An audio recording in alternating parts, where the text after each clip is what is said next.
Para dar comienzo a la clase de hoy, quisiera indicarles los temas que voy a tratar.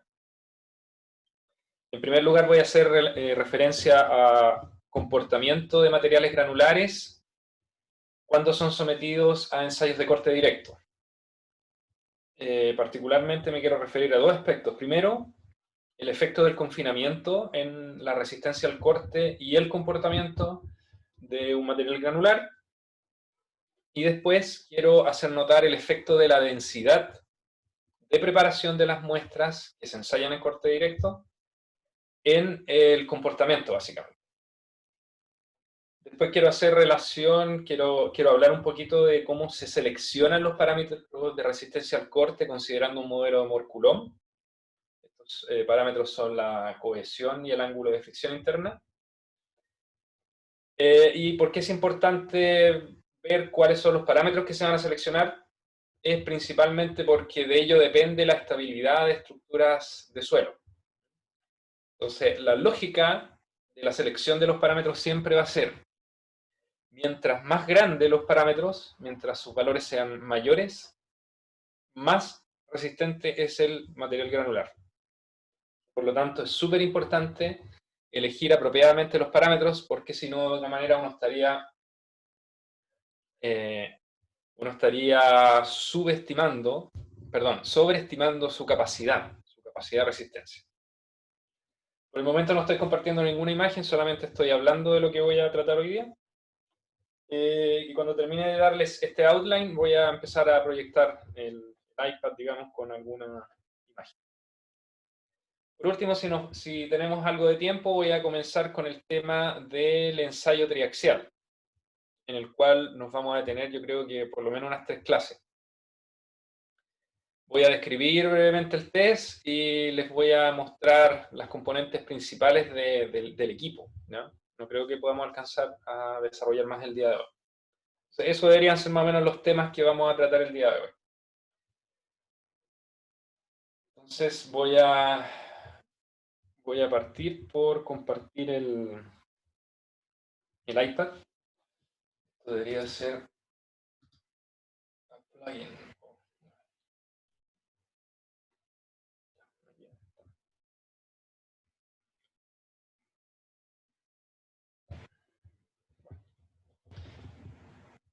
Primero que todo quisiera saber si están viendo lo que yo estoy mostrando.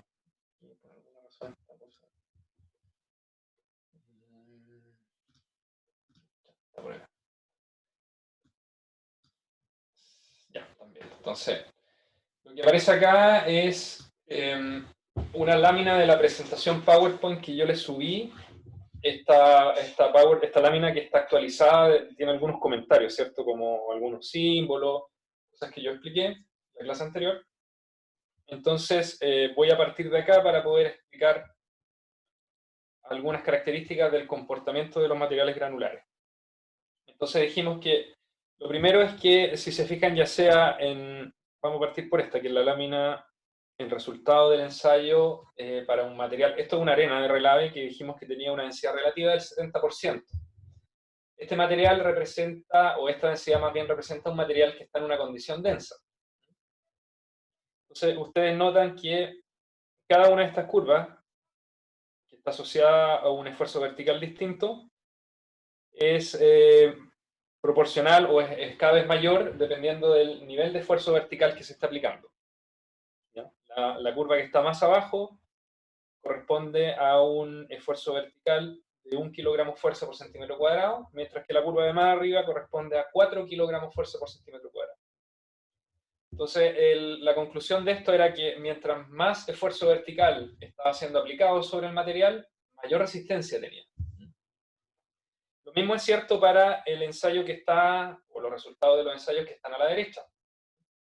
Estos resultados son para un material que ahora tiene una densidad relativa que es menor. Es una densidad relativa del 30%. El fenómeno que les acabo de describir es exactamente el mismo, es decir, mientras menos esfuerzo vertical, las curvas son más bajas, o sea, menor resistencia, y a medida que ese esfuerzo vertical aumenta, las curvas son tienen mayor resistencia última, ¿cierto? Bueno, eso que yo les acabo de mencionar es lo que se resume en el gráfico que están viendo a continuación. El gráfico que están viendo a continuación muestra el esfuerzo de corte por un lado y el esfuerzo vertical por otro. Y los puntitos que ustedes ven ahí representan de alguna manera la resistencia de cada una de esas curvas. Los puntitos azules que aparecen ahí son la resistencia máxima de todos esos ensayos que fueron realizados a un 30% de densidad relativa. Y los puntitos rojos son de los que fueron realizados en aquellas muestras que tienen una densidad relativa mayor del 70%. Entonces el efecto que ustedes ven es que mientras más grande es el esfuerzo vertical, mayor es la resistencia. Eso se resume, si ustedes unieran una recta que pasa por todos los puntitos azules al menos, eso define una envolvente de falla, ¿cierto? Que por el hecho de ser una línea recta, corresponde a una envolvente de falla de un modelo de tipo Mohr-Coulomb. Voy a escribir acá arriba.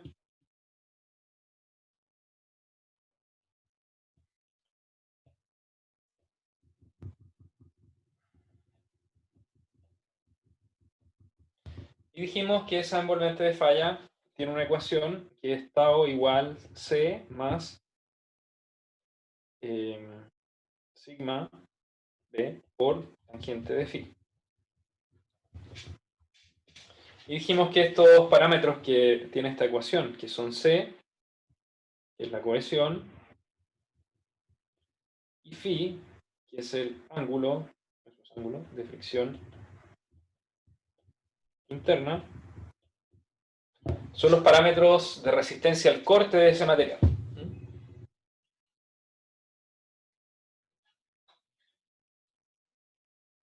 La recta en particular que he trazado en este gráfico es una recta que pasa por el origen y que tiene una inclinación de 35 grados. Entonces, como el material, como la recta pasa por el origen, eso quiere decir que la cohesión en este caso es nula.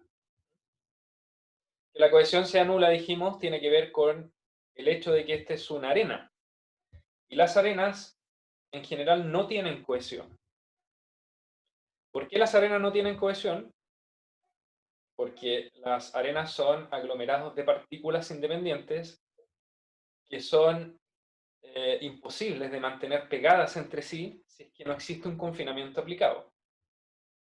En otras palabras, los granitos de arena siempre están separados. No hay algún agente que sea capaz de pegar un granito al lado del otro. Entonces, todos esos materiales que cumplen con esas características son materiales que se denomina que tienen cohesión nula. Les quiero mostrar una imagen.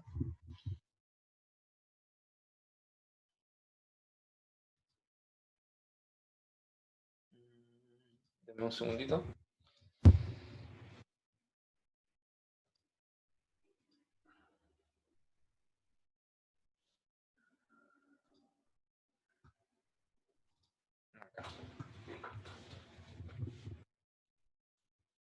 Lo que voy a hacer ahora es compartir una lámina de PowerPoint que tengo en el computador para que ustedes vean ejemplos de materiales que tienen cohesión nula. ¿Por qué yo me refiero a ellos como materiales que no son capaces de mantener una unión entre sus partículas?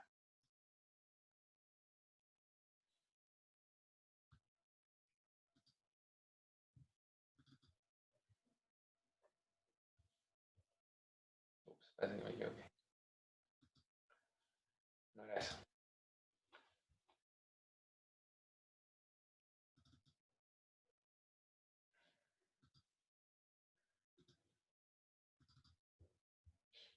No sé por qué no funciona.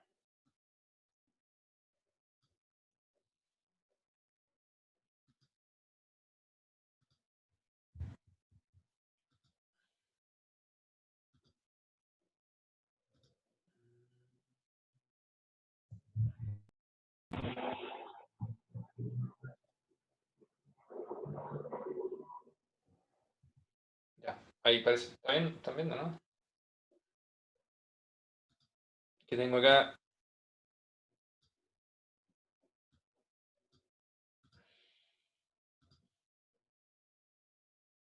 Estoy mostrando ahora una lámina de PowerPoint, no sé si la están viendo, donde aparecen fotografías de materiales granulares. ¿Sí? ¿Se ve? Perfecto. Entonces fíjense que en todas estas láminas aparece una moneda de 100 pesos solamente como referencia. Entonces el material que tengo en la parte superior izquierda de la lámina, ¿cierto? Son partículas que son relativamente redondeadas, ¿cierto? Fíjense que son bastante redonditas, ¿no? Y el tamaño es del orden o inferior al tamaño de una moneda de 100 pesos. La moneda de 100 pesos debe tener un tamaño de, ¿qué? ¿De 2 centímetros o algo así? Ahora, si nos vamos al material que está en la figura de abajo, esquina izquierda inferior, ¿cierto? Aquí también aparece un material granular, pero este material tiene otra característica que es más bien más anguloso, ¿cierto? No es tan redondeado como el anterior. Pero también son partículas separadas. Y si nos vamos al material de la derecha, que es la misma fotografía, solo que existe, le hizo un zoom a algunas partículas, ustedes verán que en este caso también las partículas están separadas y son relativamente redondeadas también. Y esto debe ser tamaño gravilla por ahí. Entonces, bueno, todos estos materiales que están acá son materiales a los cuales yo me refiero como materiales gruesos, ¿cierto? Que no tienen, sus partículas están separadas, no tienen unión entre sí. Entonces, todas estas partículas, todos estos materiales que tengan esas características, no tienen cohesión.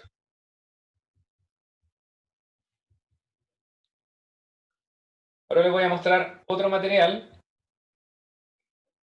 que es mucho más fino, que eventualmente sí podría tener cohesión. ¿Ya? Denme un segundo que necesito compartir una fotografía.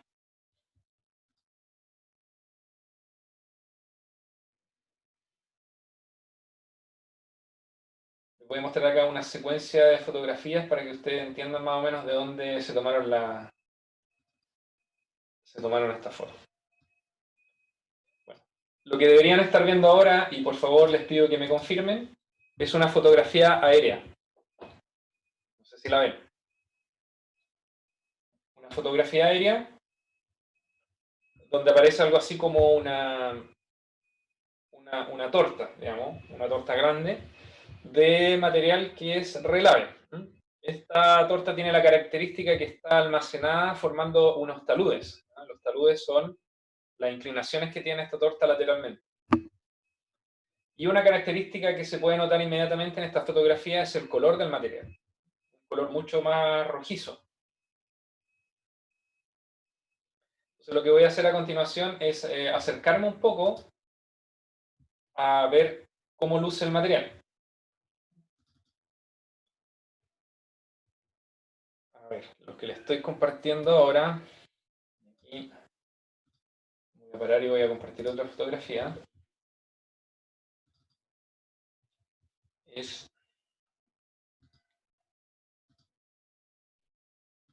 Ahí sí. ¿Lo pueden ver? Lo que aparece ahí es una persona sosteniendo un trozo de ese material rojizo. Ya. Fíjense que ese material ahora, por el hecho de que tiene unión entre sus partículas, uno puede tomar un trozo, ¿cierto? Aislarlo de la zona donde está depositado y el material se mantiene unido entre sí. Las partículas se mantienen entre sí unidas. ¿Ya? Bueno, ese efecto es debido a que existe una cohesión entre las partículas. ¿Ya? Las partículas no se digregan tan pronto yo tomo el material. Se mantiene unido. Esa unión es lo que uno denomina como cohesión.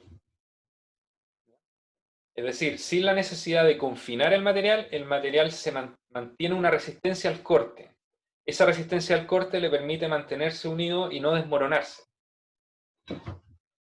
Ahora, esa cohesión puede tener distinto origen.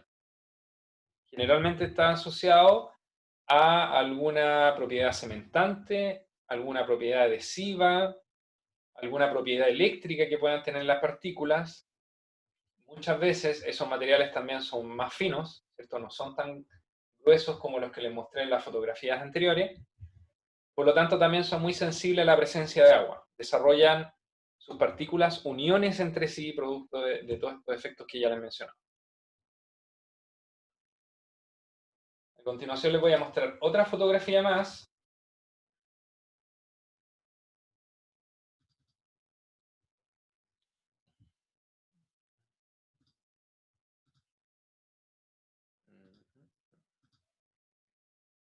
Esta de acá.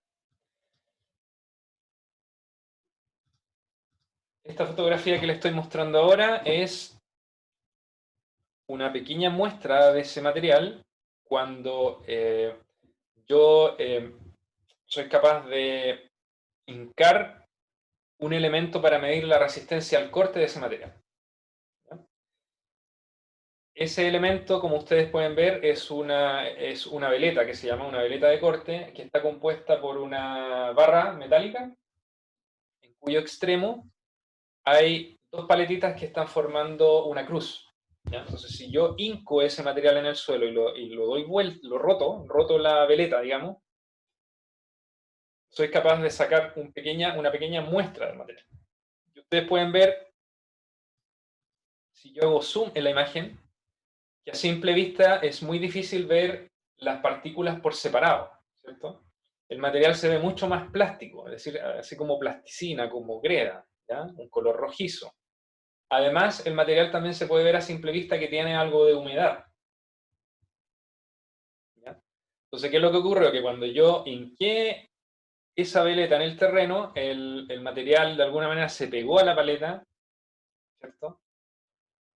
Y ahora no se desmorona como lo haría una arena, sino que se mantiene esa plasticidad, se mantiene cohesionado. ¿Ya? Eso es cohesión, eso entiende uno por cohesión.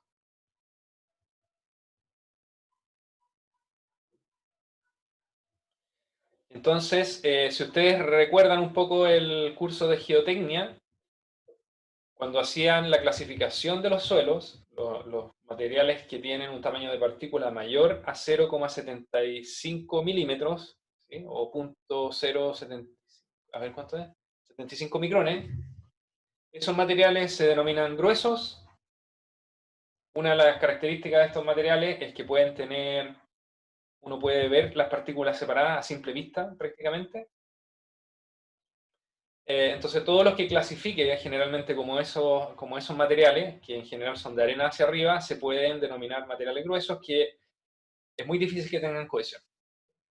Ahora, todos los materiales que clasifican por abajo, que tienen un tamaño de partícula menor a 0,075 milímetros, a los cuales es muy difícil determinar las partículas en forma individual, ¿cierto? A simple vista, esos materiales tienden a tener cohesión.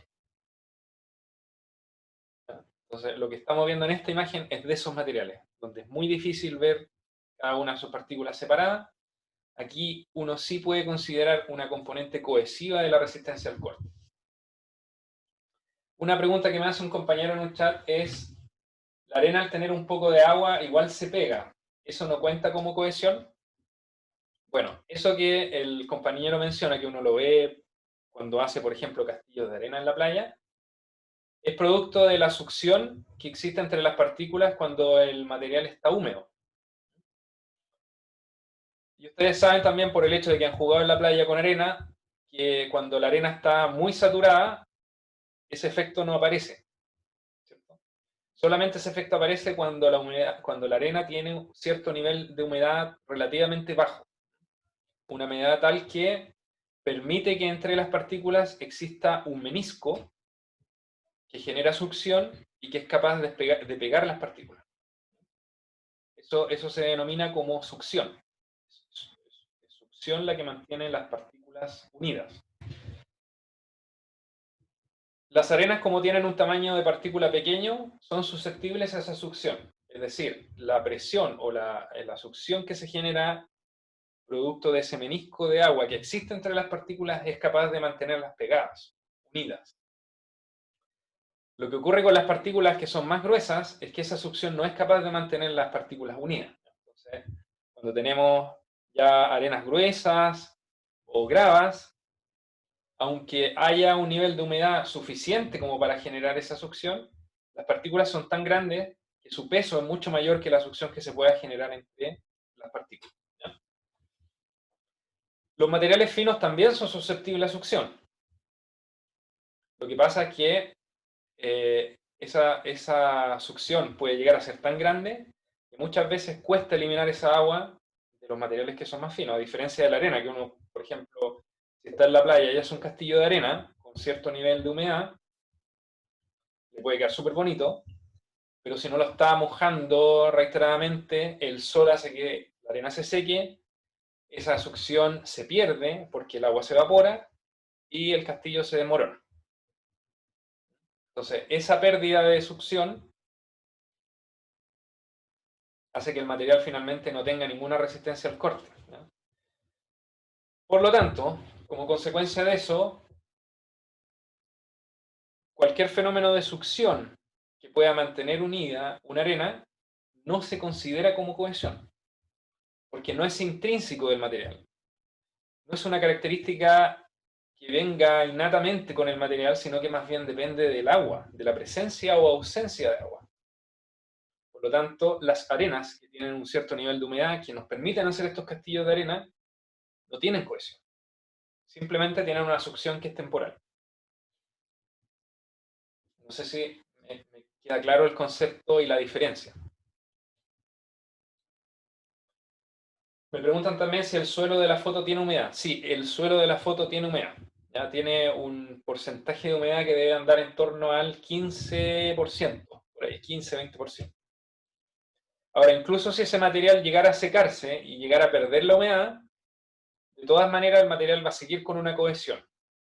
Es decir, va a seguir unida las partículas entre sí. Va a haber un nivel de interacción mucho más fuerte que el que podría tener una arena.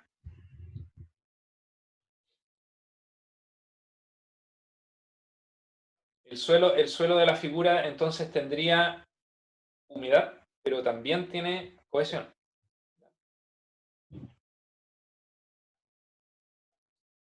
Ahora la pregunta es, ¿qué tanto depende la cohesión de la humedad?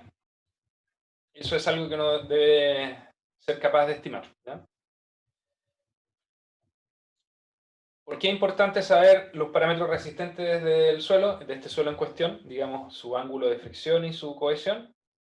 Porque en el fondo eso nos va a poder permitir estimar, por ejemplo, cuáles podrían ser los taludes que estas estructuras que yo les mostré al principio son capaces de mantener.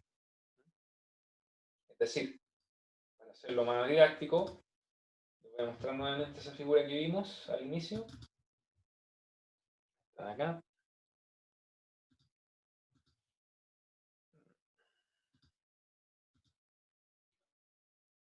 Yo se las muestro en el computador, pero la pierdo en la pantalla. Está acá. Entonces fíjense que estas tortas grandotas tienen taludes en todos sus costados, ¿cierto? Entonces la pregunta de interés es ¿qué tan tendidos pueden ser estos taludes de tal manera que sean capaces, esta estructura completa sea capaz de resistir tanto cargas estáticas como cargas sísmicas? Entonces, ¿qué tan inclinados pueden ser estos taludes? Ustedes ven a la derecha y a la izquierda. Depende de esos parámetros de resistencia al corte. Mientras más grandes son los parámetros de resistencia al corte, más inclinados son esos taludes, ya más pronunciados, más parados. Mientras más pequeños son los parámetros de resistencia al corte, esos taludes no pueden ser tan parados, tienen que ser más tendidos, más suaves, con inclinaciones menores. Entonces, idealmente lo que uno siempre quisiera es tener materiales muy resistentes para poder hacer esos taludes lo más parados posible. Esa es una aplicación.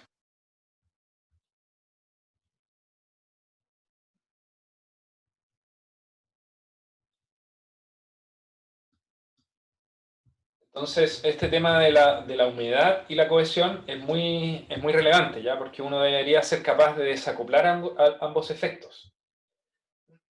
El tema es que generalmente los materiales que tienen partículas de tamaños de partícula muy pequeños, como estos que aparecen en la fotografía acá, que son más arcillosos, digamos, es muy difícil en estado natural tenerlos completamente secos. Generalmente, por el hecho de que tienen partículas pequeñas, cuando están en presencia de agua, estos materiales son capaces de almacenar esa agua rápidamente. ¿Ya? Entonces, si bien por encima de este material se ve seco, cuando uno excava un poquito, 20, 30, 40, 50 centímetros, y se va más abajo, generalmente esos materiales se encuentran con humedad, con bastante humedad. Y gran parte de esa humedad el material la tiene muy atrapada. Lo cual quiere decir que si uno quisiera estimar la resistencia al corte de esos materiales, con esas humedades que se mantienen relativamente permanentes en el tiempo, tiene que de alguna manera considerar en el parámetro cohesivo esa humedad que persiste en el tiempo. Distinto es en el caso de arenas. Las arenas, por tener tamaños de partícula más grandes, no tienen tanta facilidad de atrapar el agua. Ellas pueden atrapar un poco, pero también liberarla, dependiendo de las condiciones. Entonces, esa humedad en general no perdura tanto en el tiempo. Por el hecho de no perdurar tanto en el tiempo es que el parámetro cohesivo que aparece en el modelo de Mohr-Coulomb, uno generalmente lo asume como cero, ¿ya? Inmediatamente. Porque no puede confiar en esa cohesión asociada a esa humedad temporal.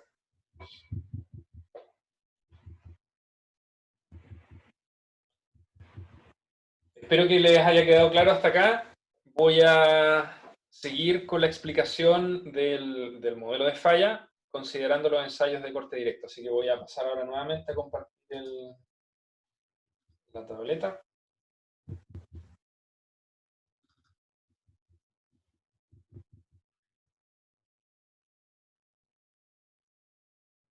Y aparece acá. Entonces, nuevamente, todos estos puntos que ustedes ven ahora en la pantalla son aquellos que se podrían considerar como la resistencia al corte de cada uno de los ensayos. Aquí en total hay 2, 4, 6, 7, 8, 9 ensayos representados. ¿Ya? Entonces este material, como nuevamente es una arena, no podemos confiar en la humedad que pueda tener eventualmente el material, por lo tanto se asume que la cohesión es nula. Ahora ustedes notarán que los puntitos azules están levemente más abajo que los puntitos rojos. Los puntitos rojos de alguna manera me indican que cuando el material está denso tiene un poquito más de resistencia. Hay una diferencia. De hecho, los puntos que están para un esfuerzo vertical de 1 kilogramo fuerza por centímetro cuadrado, yo los encerré en una línea verde, y esa diferencia, ¿cierto?, la analizamos aquí en los gráficos de arriba, ¿cierto? Dijimos que el gráfico que está a la izquierda, ¿cierto?, la resistencia máxima del ensayo a un esfuerzo vertical de 1 kilogramo fuerza por centímetro cuadrado era 0,8 kilogramos fuerza por centímetro cuadrado, y el que está a la derecha era 0,6. ¿No? Hay una diferencia, efectivamente. Ahora, ¿por qué se da esa diferencia? Porque en realidad las muestras no son exactamente iguales, ¿cierto? Porque durante el ensayo, digamos, el comportamiento del material también difiere levemente. En teoría, esos valores deberían ser iguales, pero no lo son, siempre hay estas pequeñas variaciones. Para efectos prácticos uno podría asumir que son más o menos parecidos. Ahora, en lo que sí hay diferencia en ambos tests es que el ensayo que tiene una densidad relativa mayor tiene una resistencia a punta, una resistencia peak, ¿cierto? Y es lo que voy a dibujar ahora acá en verde. Esta resistencia de acá. El plató. Estoy marcando con una flecha. Esta es la resistencia peak del ensayo. Y esa resistencia peak debe ser del orden de 1,2 kilogramos fuerza por centímetro cuadrado. Si la comparamos con la resistencia a una deformación mayor, que es 0,8 kilogramos fuerza por centímetro cuadrado, es francamente mayor, ¿cierto? Ahora, si nos vamos a la curva de la derecha, para 1 kilogramo fuerza por centímetro cuadrado, esa curva no tiene ese pico. Simplemente es monotónicamente creciente la resistencia desde 0 a 0,6. ¿Qué es lo que pasaría si yo quiero graficar esa resistencia peak en el gráfico, en este gráfico de acá? Entonces yo dije que estoy a 1 kilogramo fuerza por centímetro cuadrado y dije que la resistencia peak era de 1,2. Entonces voy a borrar esta de acá. Entonces eso me daría que la resistencia está por acá, la resistencia peak.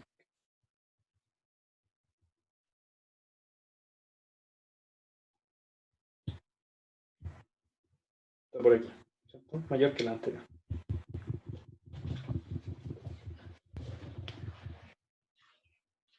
¿Me van siguiendo? O sea, yo podría hacer también, poner en el mismo gráfico las resistencias últimas, que las podría llamar de esa manera, o aquellas que están asociadas a mayores deformaciones, junto con las resistencias máximas de cada uno de los ensayos.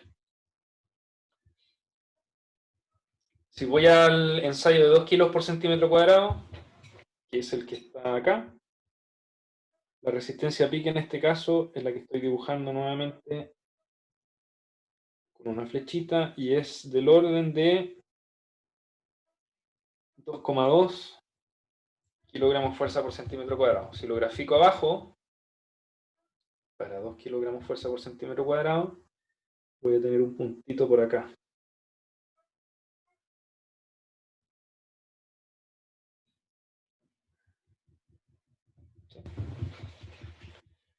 Y así sucesivamente puedo ir graficando todas las resistencias peak de cada uno de los ensayos. Para 3 me da la impresión que es como 3.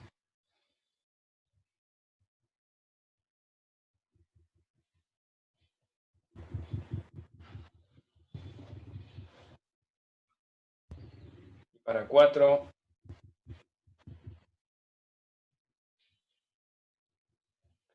la resistencia peak es como 3,7. Incluso sale acá el gráfico por acá. Ya.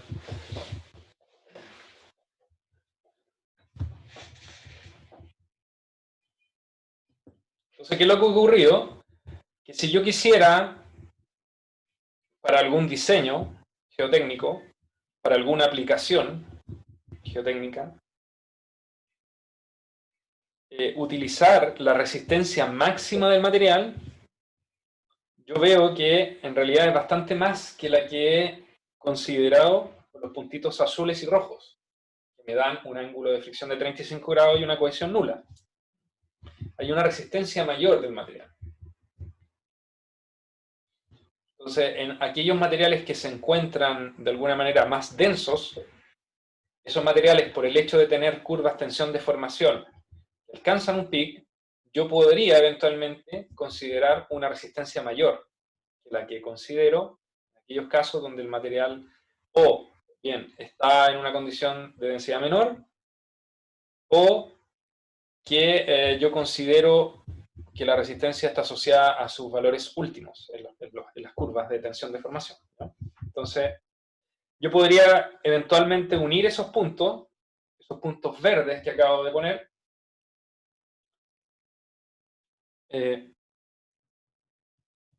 por ejemplo, con esa recta que está ahí, ¿cierto? Y si uno de esos puntos, yo podría obtener otra envolvente falla. Me parece que no está mostrando lo que estoy haciendo.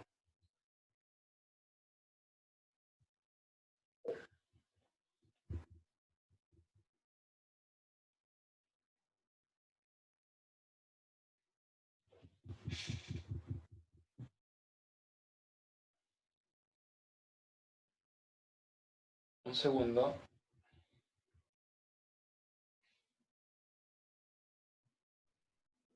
Ya. ¿Están viendo lo que les estoy mostrando? Solamente lo que acabo de hacer ahora es que he unido con una línea segmentada todos los puntos asociados a la resistencia peak del material que tiene una densidad relativa del 70%. Entonces, ¿qué es lo que ocurre? Que si yo considerara, por ejemplo, esa línea esa línea claramente tiene un ángulo que es más inclinado que la otra línea continua. Por lo tanto, yo podría decir, quizás, bueno, en realidad voy a considerar que el material tiene un ángulo de fricción de 36 grados. Habría que medirlo, ¿cierto? Yo no lo voy a medir aquí, no me lo sé de memoria, lo dibujé aquí mientras les conversaba a ustedes. Por un lado, ¿cierto? Y por otro lado, me aparece que si yo intersecto el eje vertical, el eje de las ordenadas, si no me equivoco, ¿cuál es la abscisa la ordenada? Me parece que la abscisa, perdón, la ordenada, me aparece una pequeña cohesión, ¿cierto? Que aquí debiera ser del orden de 0,4 kilogramos fuerza por centímetro cuadrado.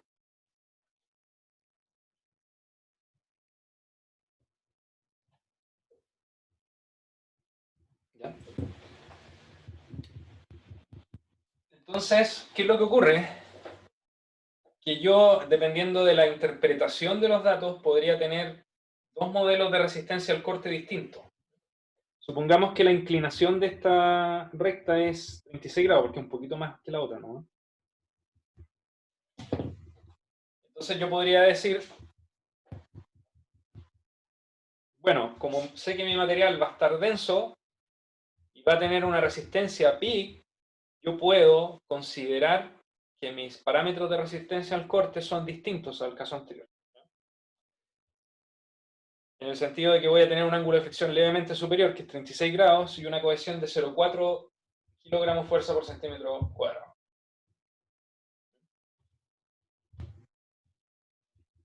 Entonces, yo podría, como diseñador a lo mejor, asumir esos valores, que son un poquito más grandes, ¿cierto?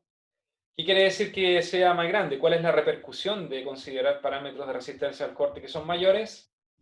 Es que mi diseño va a poder ser un poquito más, un poquito menos conservador, un poquito más osado.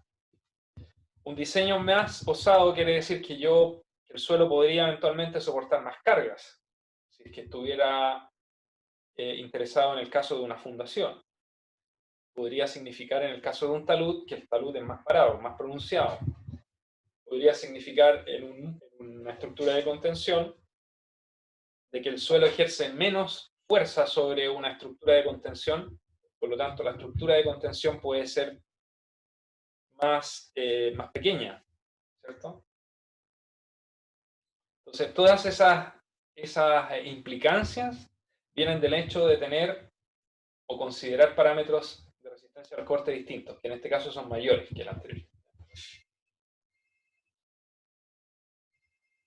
Les voy a pedir que me disculpen un segundito, voy a parar de compartir, me voy a unir nuevamente en 5 minutos. Denme un segundo.